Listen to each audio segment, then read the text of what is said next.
algo interesante. El libro de Génesis es un libro maravilloso y permítame compartirle un hecho asombroso.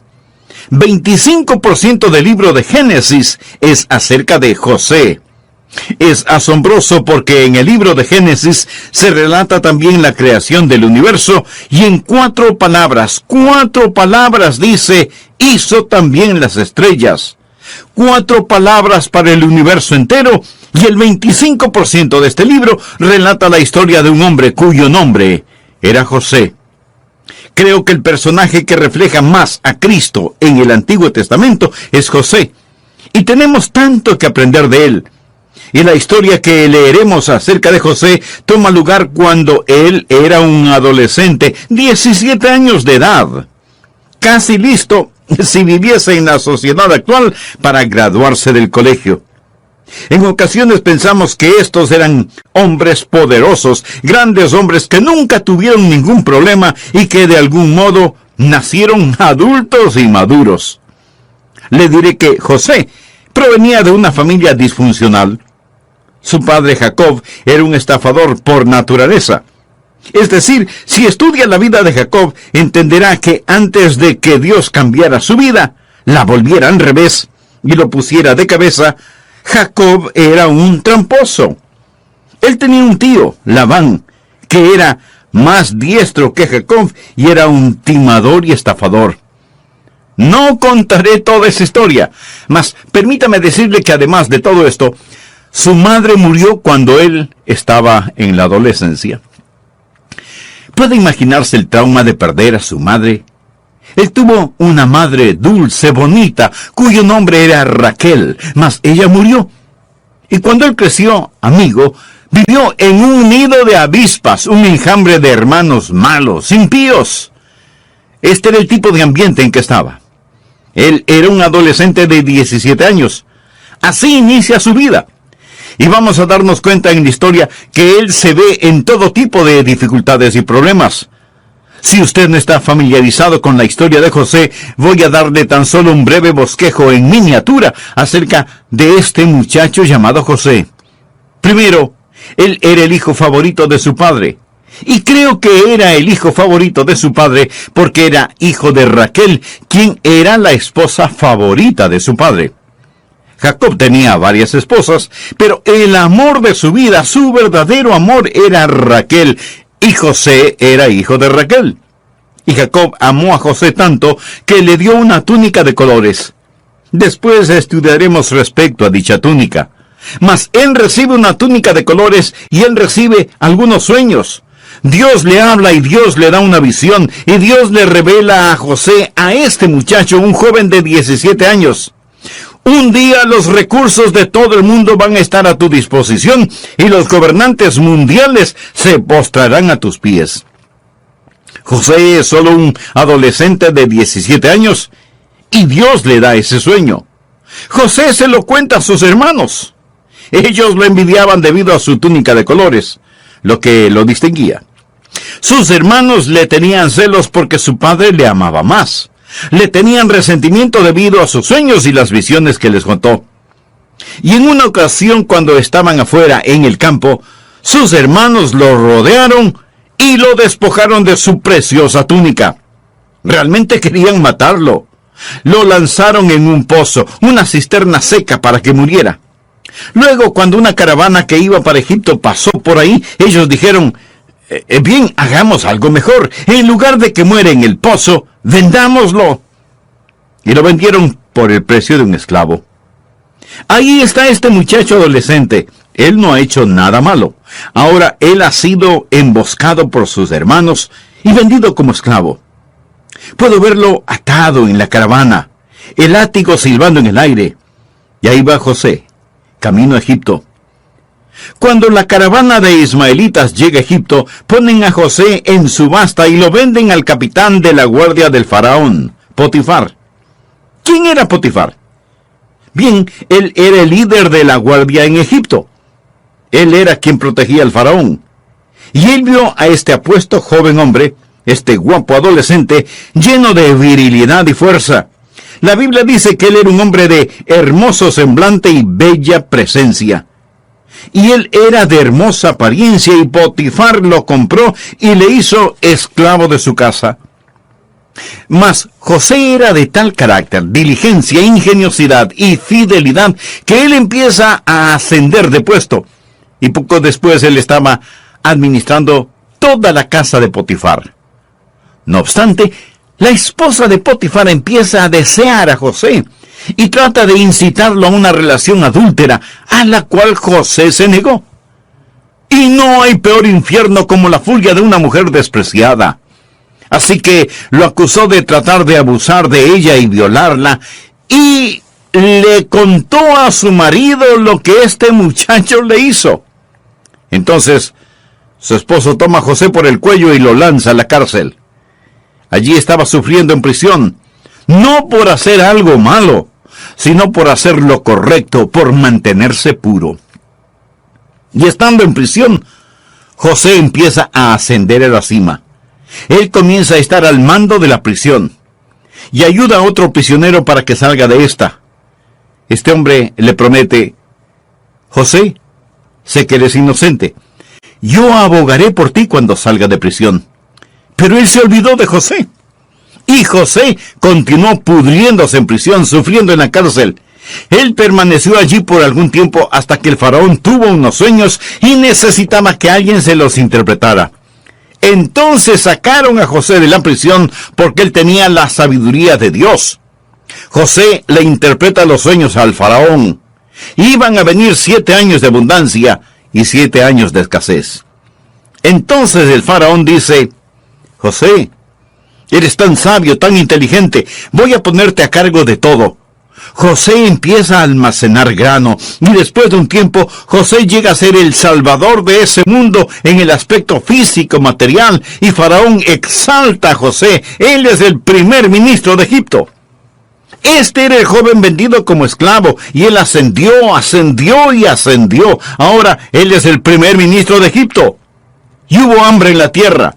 Y en el territorio de Canaán, aquellos hermanos inicuos que lo vendieron en la esclavitud tienen que ir a Egipto por comida.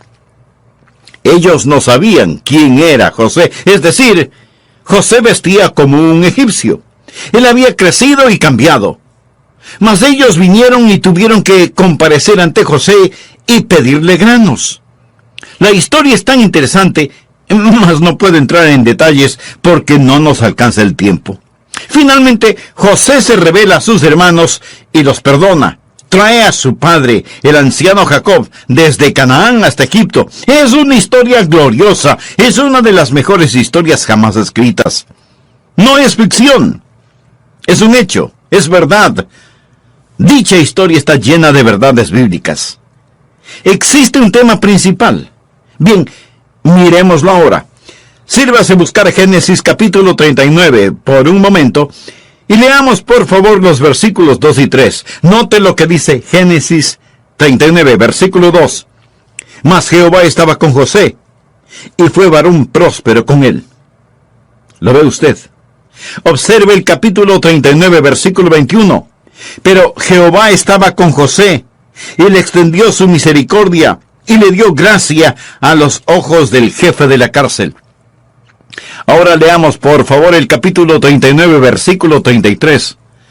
No necesitaba atender el jefe de la cárcel cosa alguna de las que estaban al cuidado de José, porque Jehová estaba con José, y lo que él hacía, Jehová lo prosperaba. Me fascina eso.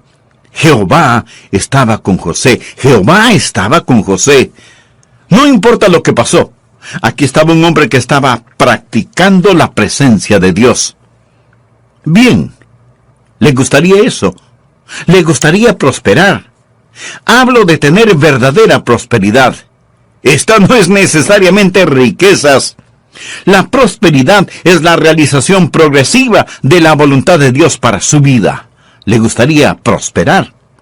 Permítame darle 4 principios. Pasemos al capítulo 37, por favor. Primer principio. Exprese su distinción dada por Dios. Cuando Dios lo salvó, Dios lo hizo diferente. Y José expresó su diferencia dada por Dios. Lea los primeros 4 versículos. Habitó Jacob en la tierra donde había morado su padre, en la tierra de Canaán. Esta es la historia de la familia de Jacob. José, siendo de edad de 17 años, apacentaba las ovejas con sus hermanos.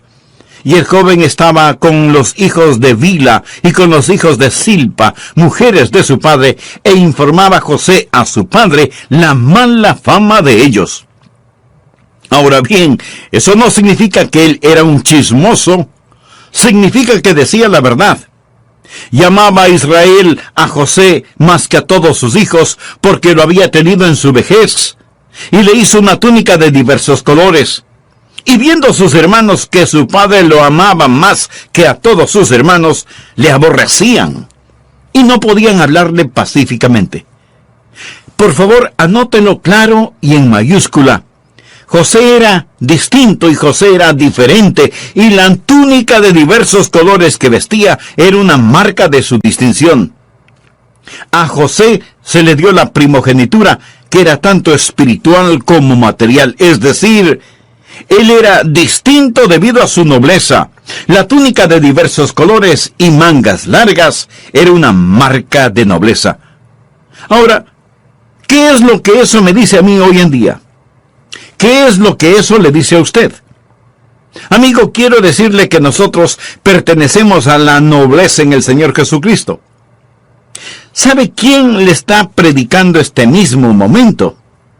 Una persona de la realeza, de sangre azul, rey y príncipe. Usted me dirá, el pastor está siendo arrogante. No puedo evitarlo, rey y príncipe. Si usted no quiere llamarme pastor, llámeme príncipe Adrián. Escúcheme, amigo. Dios nos ha hecho un reinado de sacerdotes. Somos una generación escogida, y la Biblia nos llama gente peculiar. Somos diferentes. Y al mundo le disgusta nuestra nobleza en el Señor Jesucristo, y el mundo siempre quiere exprimirnos en su molde. Ya lo dijo el apóstol Pablo en Romanos 12:2. No os conforméis a este siglo. José era diferente. Sus hermanos lo odiaban. Él no se amoldó al mundo. Puedo oír a sus malvados hermanos decir: oye, José, eres una gallina. Vamos, tómate este trago. José, inhala este polvito. Hagámosle una cita con quien tú sabes para que le haga lo que tú sabes qué. Y constantemente trataban que José se comportara como ellos, pero él no lo hizo. Él no se amoldaba a ellos. ¿Sabe? Este mundo quiere amoldarnos a su manera, se lo garantizo. Y hay algo en nuestra naturaleza que nos hace querer amoldarnos. Por eso hablamos de un rebaño de ovejas, o de una manada de lobos, o de un enjambre de abejas, o de una bandada de pájaros, o de una pandilla de muchachos, o de un cotarro de mujeres, y así por el estilo. Todos queremos ser parte, queremos ser moldeados, y lo más importante, la más importante religión en estos días es el culto a la conformidad. El pecado más notorio es el ser diferente. Sin embargo, algunas veces es muy extraño que alguien rompa el molde y se salga del grupo y sea diferente. Por ejemplo, hay un jovencito que en vez de ponerse la gorra con la visera hacia el frente, se la pone con la visera hacia atrás. Y por un tiempo, tal vez los otros jóvenes se burlan de él. Pero pronto, todos están poniéndose las gorras con la visera hacia atrás, sin que importe que una gorra sirve para proteger los ojos de la luz solar, no para proteger el pescuezo. Y lo mismo sucede con la ropa, sea que la usen como una segunda piel, o como enormes fundas. ¿Por qué proceden así? No es que quieran ser diferentes, es que quieren conformarse, parecerse a los demás. Basta que uno de ellos se ponga un anillo en la nariz, o en la oreja, o en el ombligo, o en la lengua, y todos querrán conformarse, o sea, ser como los demás. Leí que algunos científicos están estudiando por qué los peces nadan siempre en grupo. ¿Sabe lo que los científicos han hecho? A un pez, mediante una cirugía, le hicieron una lobotomía para quitarle el cerebro. Pero el pez podía seguir nadando. Lo que le quitaron fue el instinto de pertenecer al grupo, al cardumen. Así que el pez operado ya no seguía a los demás, nadaba solo. Pero permítame decirle lo que sucedió. Los demás peces empezaron a seguirle, en verdad. Ahí estaba ese pez sin cerebro y el resto de peces le seguían. Para que entienda la aplicación práctica de esta analogía, vaya y vea el comportamiento de los estudiantes en escuelas y colegios. Volvamos a nuestra historia bíblica. Ahí está José. Él rehúsa ser amoldado. Él es diferente. Y quiero decirle, amigo, que un hijo de Dios es diferente. Lo que creemos empieza en una fuente diferente, sigue un curso diferente y concluye en forma diferente. Somos personas nacidas 2 veces en un mundo de gente nacida una sola vez y vamos a estar contra la corriente la mayor parte del tiempo. Y usted debe sobresalir como un diamante en una mina de oro. Nosotros somos especiales, somos distintos. ¿Le gustaría tener la presencia de Dios en su vida? Bien, permítame decirle, exhiba su distinción, su diferencia. Número 2, explore sus sueños dados por Dios. Por favor, observe el versículo 5. Y soñó José un sueño, y lo contó a sus hermanos. Y ellos llegaron a aborrecerle más todavía. Y él les dijo, oíd ahora este sueño que he soñado. He aquí que atábamos manojos en medio del campo, y he aquí que mi manojo se levantaba y estaba derecho, y que vuestros manojos estaban alrededor y se inclinaban al mío. Le respondieron sus hermanos, ¿reinarás tú sobre nosotros, o señorearás sobre nosotros? Y le aborrecieron aún más a causa de sus sueños y sus palabras. Ahí estaba un hombre que tenía un sueño dado por Dios. Él es tan solo un adolescente, mas Dios pone un sueño en su corazón. La juventud es un tiempo no para amoldarse a este mundo, sino para soñar.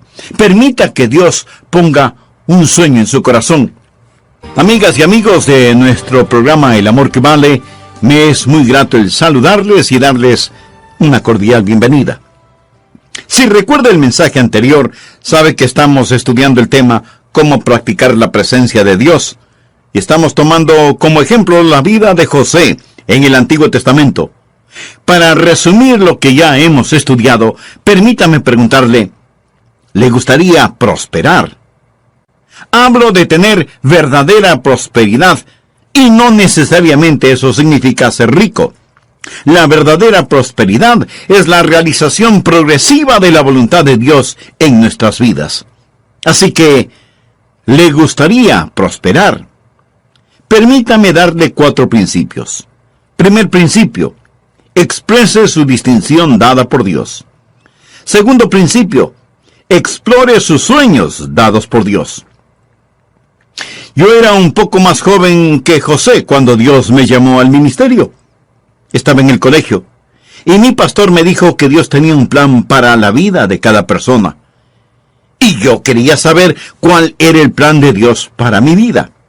Y le dije al Señor, Señor, yo no sé qué es lo que tú quieres que yo haga, pero lo que quiera que sea, quiero que me muestres tu voluntad. Y lo que quiera que sea, quiero hacerlo. Ahora, Dios le habló a José por medio de un sueño. Dios le puede hablar a usted en alguna otra forma, pero el punto es el siguiente. Dios tiene un plan para su vida. ¿Quiere usted conocer cuál es el plan de Dios para su vida? ¿Realmente quisiera saberlo? Recuerde, José tuvo una visión, tuvo una pequeña indicación, pero Dios no le dio el mapa completo. Creo que José se hubiera perturbado si Dios le hubiera dicho acerca del pozo y de la prisión y las acusaciones falsas y todo eso. Pero él tuvo un sueño. Él tuvo algo a lo que podía aspirar. Romanos 12, 1 y 2 es, para todos los que vivimos en este lado del Calvario, una maravillosa fórmula para los sueños dados por Dios. Leamos esos versículos. Así que, hermanos, os ruego por las misericordias de Dios que presentéis vuestros cuerpos en sacrificio vivo, santo, agradable a Dios, que es vuestro culto racional. No os conforméis a este siglo. Ahora, por favor, note el orden. Sino transformaos por medio de la renovación de vuestro entendimiento, para que comprobéis cuál sea la buena voluntad de Dios, agradable y perfecta. ¿Quiere conocer la voluntad de Dios? Ahí está. Esa es la fórmula. Presentación más transformación equivale a realización. Presentación. Usted se presenta voluntariamente a Dios. ¿Ha hecho eso? Quiero decir, realmente lo ha hecho. Se ha presentado ante Él diciendo, aquí estoy, Señor. La mayoría de las personas nunca han hecho eso. Mucha gente dice, si yo hiciera eso, ¿quién sabe en dónde voy a parar? A lo mejor como misionero en alguna parte de Bongo Bongo. Y por eso usted no quiere presentarse voluntariamente a Dios. Amigo, preséntese a Él. Firme el contrato, entrégueselo a Él y deje que Él termine de llenarlo. No tenga temor de hacerlo así, porque cuando usted se presenta voluntariamente a Él, será transformado. No os conforméis a este siglo, sino transformaos. La palabra transformar proviene del griego metamorfosis. O sea, usted experimentará una divina metamorfosis. ¿Qué significa metamorfosis? Meta quiere decir cambio y morfosis significa forma. Metamorfosis quiere decir entonces un cambio de forma. Literalmente significa que aquello que está en el interior sale a la superficie. Por ejemplo, la oruga se mete en el capullo y de ahí sale como una mariposa. La naturaleza interna de la oruga es ser una hermosa mariposa. Jesús en el monte de la transfiguración fue transfigurado de acuerdo al relato bíblico. Es la misma palabra, metamorfosis. Jesús pasó por una metamorfosis. ¿Cuál era su naturaleza interna? Gloria. Y esa gloria salió a la superficie debido a la metamorfosis. Él experimentó un cambio de naturaleza. ¿Cuál es la naturaleza interna de un hijo de Dios? Es Jesús. Si usted ha nacido de nuevo, ¿cuál es su naturaleza interna? Es Dios, es Jesús, es la gloria. Su naturaleza interna es Jesús. Cristo vive en usted. Cuando usted se presenta voluntariamente como un sacrificio vivo, habrá una metamorfosis, y aquello que está en su interior saldrá a la superficie. La presentación más la transformación da como resultado la realización, y usted conocerá cuál sea la buena voluntad de Dios, agradable y perfecta. Amigo, escúcheme. Usted no encuentra la voluntad de Dios. La voluntad de Dios lo encuentra a usted. Mantenga su corazón puro delante de Dios.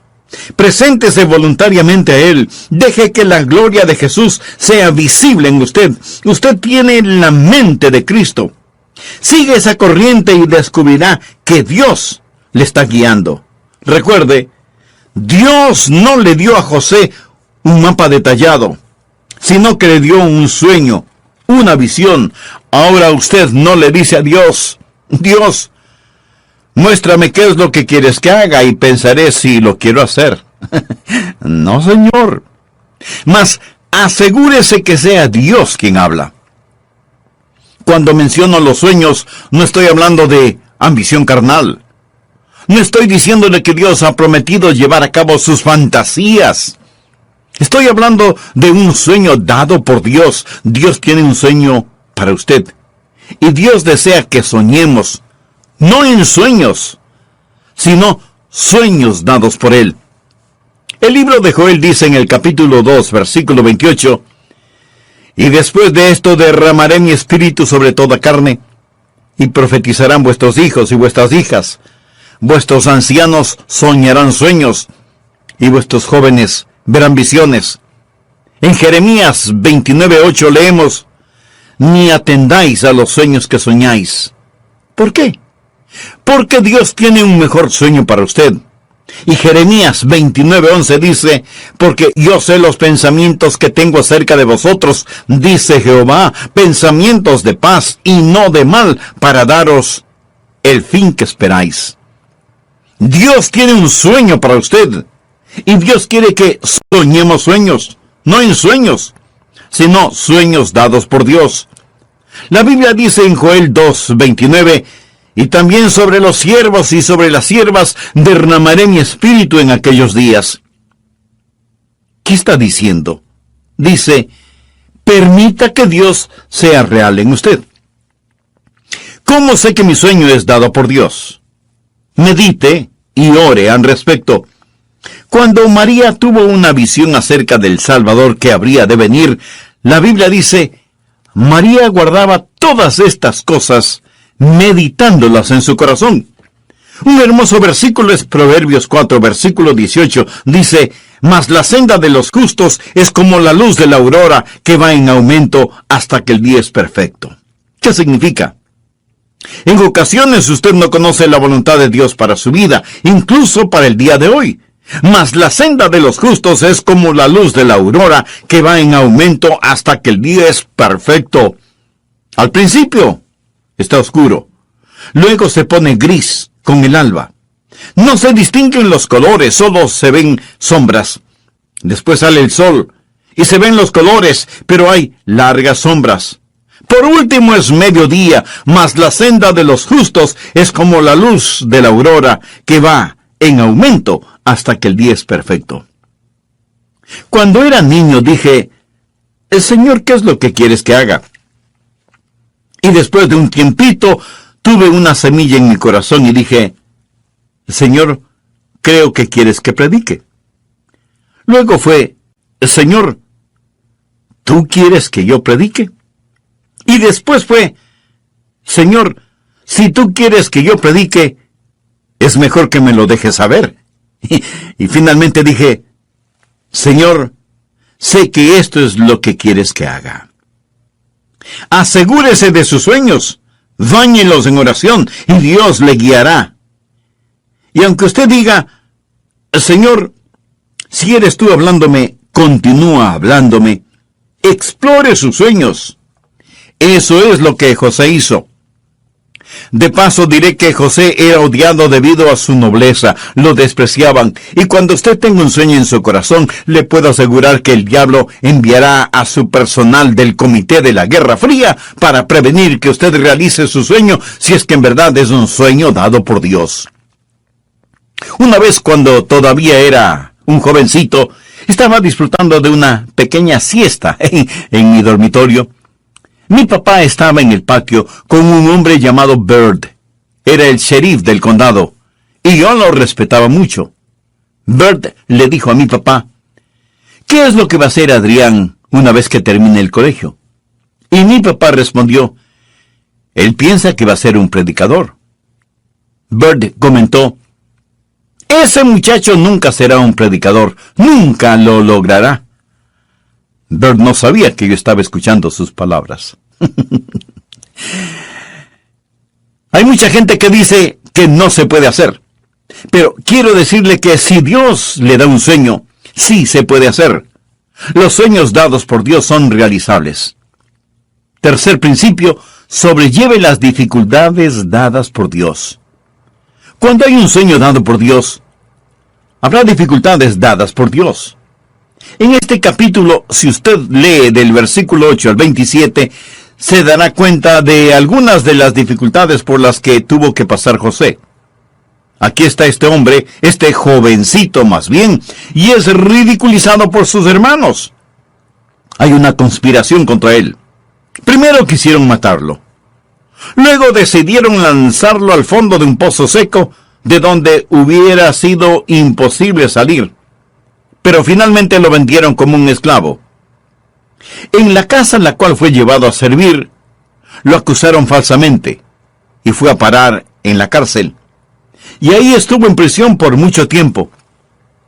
¿Estaba Dios fuera de mando? Ni por una milésima de segundo Dios estaba fuera de control. Cuando todo había pasado, por favor, anótelo al margen. Génesis capítulo 50, versículo 20. José confronta a sus hermanos. Vosotros pensasteis mal contra mí, mas Dios lo encaminó bien, para hacer lo que vemos hoy, para mantener en vida a mucho pueblo. Ellos le quisieron hacer mal, y Dios lo permitió para bien de José, de su familia, y de toda una poderosa nación. ¿Cuál es el versículo correspondiente a este? Romanos 8:28. Y sabemos que a los que aman a Dios, todas las cosas les ayudan a bien, esto es, a los que conforme a su propósito son llamados. Dios va a permitir que tenga dificultades en la vida. Dios no las causa. Dios no hizo que la esposa de Potifar acusara a José de violación. Dios no causó que estas cosas pasaran, mas cuando el hombre pone, Dios dispone. Dios no había terminado con José. ¿Está usted en dificultades? Tenía un sueño y este ha sido destruido. Se ha desvanecido su sueño.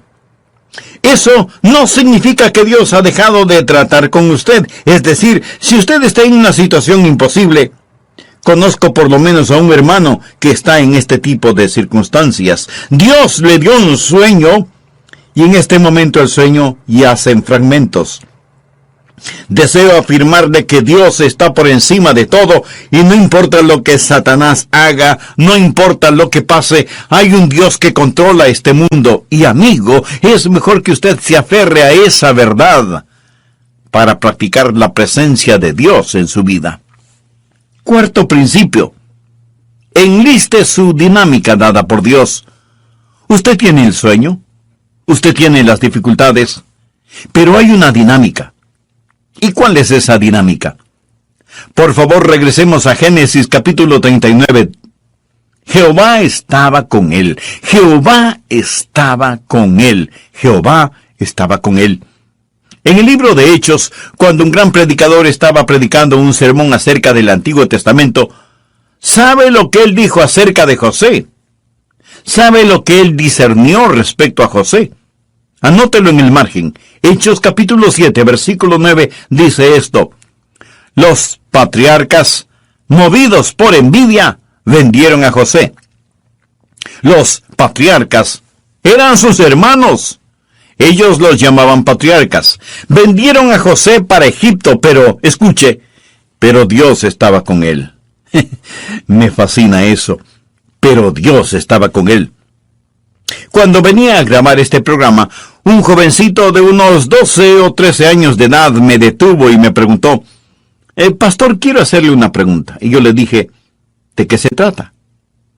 Él me preguntó, ¿está Dios en el infierno? Muy buena pregunta teológica. Le respondí, hijo, no hay ningún lugar en donde Dios no esté. Dios está en el infierno. Satanás no gobierna en el infierno.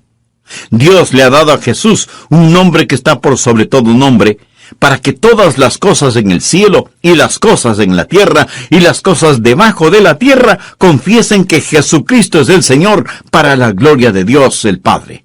Así pues, no hay ningún lugar en donde Dios no esté. Un filósofo dijo que Dios es un círculo cuyo centro está en todas partes y cuya circunferencia no está en ninguna parte. Piensa en eso. Dios es un círculo cuyo centro está en todas partes. No hay ningún lugar en donde Dios no esté. Dios está aquí. Dios está allá. Dios está en todas partes. Alguien pregunta, pastor, entonces, ¿cuál es la diferencia en Dios estando con José y en Dios estando con Hitler? Verá, la diferencia no es su presencia actual. Cuando la Biblia dice que Dios estuvo con él, significa que Dios era por él. Dios estuvo en vez de él. Dios estuvo haciendo cosas para José. Dios estuvo con él en tiempos de persecución. Dios estuvo con él en tiempos de responsabilidad. Dios estuvo con él en tiempos de tentación, como lo veremos más tarde. Dios estuvo con él en tiempos de difamación y sufrimiento. Dios estuvo con él y Dios estuvo con José cuando murió. ¿Sabe lo que yo más quiero? Quiero a Dios conmigo. Yo quiero que haya algo acerca de Adrian Rogers que no se puede explicar aparte del hecho de que Dios está conmigo. Pero Dios no lo permita que me olvide o que nos olvidemos de ser gratos con Él, porque todo es por su gracia. Él está con nosotros. Yo no quiero que Dios quite su mano de mi vida, ni de nuestras vidas. Tendremos pesares, enfermedades. Sabía que mi esposa y yo perdimos un bebecito. Un bebecito que murió en el Día de la Madre. Una de esas muertes de cuna. El Día de la Madre. Acababa de predicar acerca de las glorias de un hogar cristiano. Esa tarde del domingo salimos de Fort Pierce, en West Palm Beach, en la Florida. Aproximadamente 60 millas para estar con la familia. La pequeña iglesia llamó a otro pastor. La casa pastoral estaba contigua a la iglesia. Era una pequeña casita blanca. Y los miembros de la iglesia habían pasado a vernos. Solo teníamos unas cuantas semanas de estar en dicha iglesia. No contábamos con aire acondicionado en esa casa. La iglesia era un simple edificio blanco. Puedo ver la luz amarilla cómo destellaba en aquellas ventanas abiertas. Y la congregación estaba cantando. ¿Sabe lo que estaban cantando? No, nunca solo. No, nunca solo. Él me ha prometido nunca dejarme solo, nunca dejarme solo. He visto el relámpago centelleando, he oído al trueno rugir, he sentido las olas del pecado golpear, tratando de conquistar mi alma, pero escuché la voz de Jesús diciéndome que continuara luchando, porque Él prometió nunca dejarme solo. No recibiría nada a cambio de la evidente presencia de Dios. Ponder el valor de esta pequeña frase que habla de la vida de José. Jehová estaba con él. En prisión, Dios estaba con él. En la cisterna, Dios está con él. En las acusaciones, Dios está con él. En el trabajo, Dios está con él. En el dolor, Dios está con él. En la prosperidad, Dios está con él. En su muerte, Dios está con él. Dios está en Cristo. Y si anhela a Dios con usted, usted necesita a Jesús. Inclinemos nuestros rostros y cerremos los ojos en oración. Si usted no es salvo, Dios ha permitido que escuche este mensaje para que se entregue a Él. Le invito a orar así. Amado Dios, soy pecador y estoy perdido, y necesito y deseo la salvación. Y Jesús, tú eres el Hijo de Dios. Tú pagaste por mi pecado en la cruz. Tú diste tu vida para salvarme y prometes salvarme si por medio de la fe me entrego a ti. Entra en mi corazón, perdona mis pecados. Deposito mi fe en ti para recibir el regalo de la vida eterna. Los primeros 4 versículos. Habitó Jacob en la tierra donde había morado su padre, en la tierra de Canaán. Esta es la historia de la familia de Jacob. José, siendo de edad de 17 años, apacentaba las ovejas con sus hermanos. Y el joven estaba con los hijos de Bila y con los hijos de Silpa, mujeres de su padre, e informaba José a su padre la mala fama de ellos. Ahora bien, eso no significa que él era un chismoso, significa que decía la verdad. Llamaba a Israel a José más que a todos sus hijos, porque lo había tenido en su vejez, y le hizo una túnica de diversos colores. Y viendo sus hermanos que su padre lo amaba más que a todos sus hermanos, le aborrecían, y no podían hablarle pacíficamente. Por favor, anótelo claro y en mayúscula. José era distinto y José era diferente, y la túnica de diversos colores que vestía era una marca de su distinción.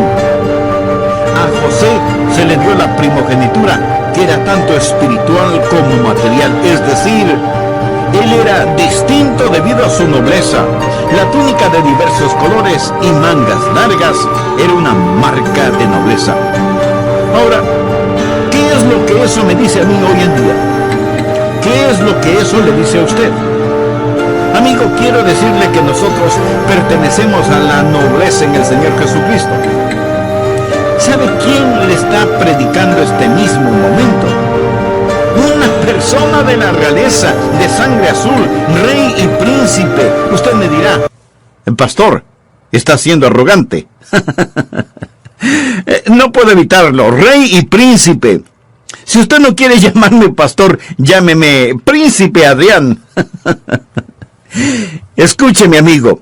Dios nos ha hecho un reinado de sacerdotes. Somos una generación escogida, y la Biblia nos llama gente peculiar. Somos diferentes. Y al mundo le disgusta nuestra nobleza en el Señor Jesucristo, y el mundo siempre quiere exprimirnos en su molde. Ya lo dijo el apóstol Pablo en Romanos 12:2. No os conforméis a este siglo. José era diferente. Sus hermanos lo odiaban. Él no se amoldó al mundo. Puedo oír a sus malvados hermanos decir: oye, José, eres una gallina. Vamos, tómate este trago. José, inhala este polvito. Hagámosle una cita con quien tú sabes para que le haga lo que tú sabes qué. Y constantemente trataban que José se comportara como ellos, pero él no lo hizo. Él no se amoldaba a ellos. ¿Sabe? Este mundo quiere amoldarnos a su manera, se lo garantizo. Y hay algo en nuestra naturaleza que nos hace querer amoldarnos. Por eso hablamos de un rebaño de ovejas, o de una manada de lobos, o de un enjambre de abejas, o de una bandada de pájaros, o de una pandilla de muchachos, o de un cotarro de mujeres, y así por el estilo. Todos queremos ser parte, queremos ser moldeados, y lo más importante, la más importante religión en estos días es el culto a la conformidad. El pecado más notorio es el ser diferente. Sin embargo, algunas veces es muy extraño que alguien rompa el molde y se salga del grupo y sea diferente. Por ejemplo, hay un jovencito que en vez de ponerse la gorra con la visera hacia el frente, se la pone con la visera hacia atrás. Y por un tiempo, tal vez los otros jóvenes se burlan de él. Pero pronto, todos están poniéndose las gorras con la visera hacia atrás, sin que importe que una gorra sirve para proteger los ojos de la luz solar, no para proteger el pescuezo. Y lo mismo sucede con la ropa, sea que la usen como una segunda piel o como enormes fundas. ¿Por qué proceden así? No es que quieran ser diferentes, es que quieren conformarse, parecerse a los demás. Basta que uno de ellos se ponga un anillo en la nariz, o en la oreja, o en el ombligo, o en la lengua, y todos querrán conformarse, o sea, ser como los demás. Leí que algunos científicos están estudiando por qué los peces nadan siempre en grupo. ¿Sabe lo que los científicos han hecho? A un pez, mediante una cirugía, le hicieron una lobotomía para quitarle el cerebro. Pero el pez podía seguir nadando. Lo que le quitaron fue el instinto de pertenecer al grupo, al cardumen. Así que el pez operado ya no seguía a los demás, nadaba solo. Pero permítame decirle lo que sucedió. Los demás peces empezaron a seguirle, en verdad. Ahí estaba ese pez sin cerebro y el resto de peces le seguían. Para que entienda la aplicación práctica de esta analogía, vaya y vea el comportamiento de los estudiantes en escuelas y colegios. Volvamos a nuestra historia bíblica. Ahí está José. Él rehúsa ser amoldado. Él es diferente. Y quiero decirle, amigo, que un hijo de Dios es diferente. Lo que creemos empieza en una fuente diferente, sigue un curso diferente y concluye en forma diferente. Somos personas nacidas dos veces en un mundo de gente nacida una sola vez, y vamos a estar contra la corriente la mayor parte del tiempo. Y usted debe sobresalir como un diamante en una mina de oro. Nosotros somos especiales, somos distintos. ¿Le gustaría tener la presencia de Dios en su vida? Bien, permítame decirle, exhiba su distinción, su diferencia. Número 2, explore sus sueños dados por Dios. Por favor, observe el versículo 5. Y soñó José un sueño, y lo contó a sus hermanos. Y ellos llegaron a aborrecerle más todavía. Y él les dijo: oíd ahora este sueño que he soñado. He aquí que atábamos manojos en medio del campo, y he aquí que mi manojo se levantaba y estaba derecho, y que vuestros manojos estaban alrededor y se inclinaban al mío. Le respondieron sus hermanos: ¿reinarás tú sobre nosotros, o señorearás sobre nosotros? Y le aborrecieron aún más a causa de sus sueños y sus palabras. Ahí estaba un hombre que tenía un sueño dado por Dios. Él es tan solo un adolescente, mas Dios pone un sueño en su corazón. La juventud es un tiempo no para amoldarse a este mundo, sino para soñar. Permita que Dios ponga un sueño en su corazón. Amigas y amigos de nuestro programa El Amor que Vale, me es muy grato el saludarles y darles una cordial bienvenida. Si recuerda el mensaje anterior, sabe que estamos estudiando el tema cómo practicar la presencia de Dios. Y estamos tomando como ejemplo la vida de José en el Antiguo Testamento. Para resumir lo que ya hemos estudiado, permítame preguntarle, ¿le gustaría prosperar? Hablo de tener verdadera prosperidad, y no necesariamente eso significa ser rico. La verdadera prosperidad es la realización progresiva de la voluntad de Dios en nuestras vidas. Así que, ¿le gustaría prosperar? Permítame darle 4 principios. Primer principio: exprese su distinción dada por Dios. Segundo principio: explore sus sueños dados por Dios.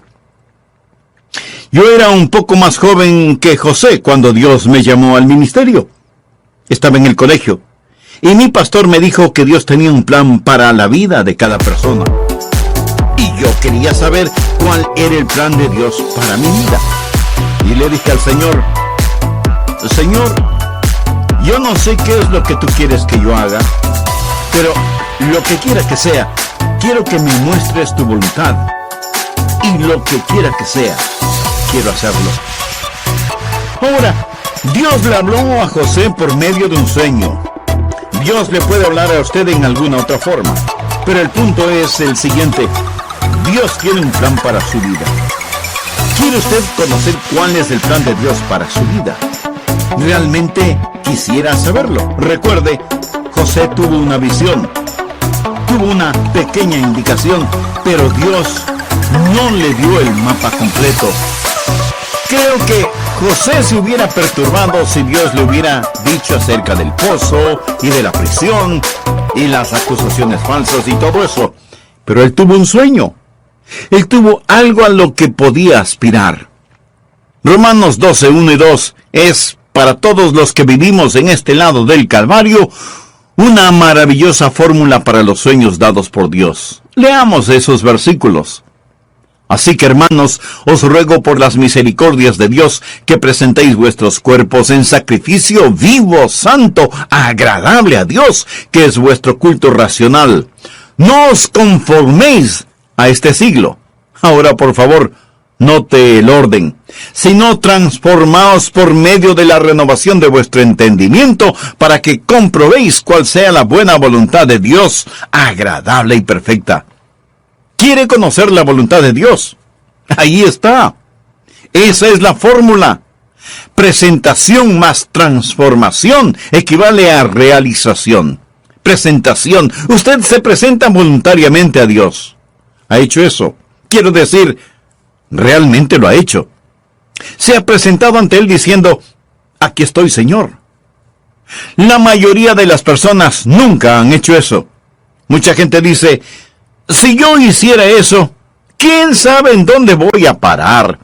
A lo mejor como misionero en alguna parte de Bongo Bongo. Y por eso usted no quiere presentarse voluntariamente a Dios. Amigo, preséntese a Él.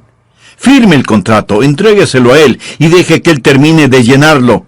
No tenga temor de hacerlo así, porque cuando usted se presenta voluntariamente a Él, será transformado. No os conforméis a este siglo, sino transformaos. La palabra transformar proviene del griego metamorfosis, o sea, usted experimentará una divina metamorfosis. ¿Qué significa metamorfosis? Meta quiere decir cambio y morfosis significa forma. Metamorfosis quiere decir entonces un cambio de forma. Literalmente significa que aquello que está en el interior sale a la superficie. Por ejemplo, la oruga se mete en el capullo y de ahí sale como una mariposa. La naturaleza interna de la oruga es ser una hermosa mariposa. Jesús en el monte de la transfiguración fue transfigurado de acuerdo al relato bíblico. Es la misma palabra, metamorfosis.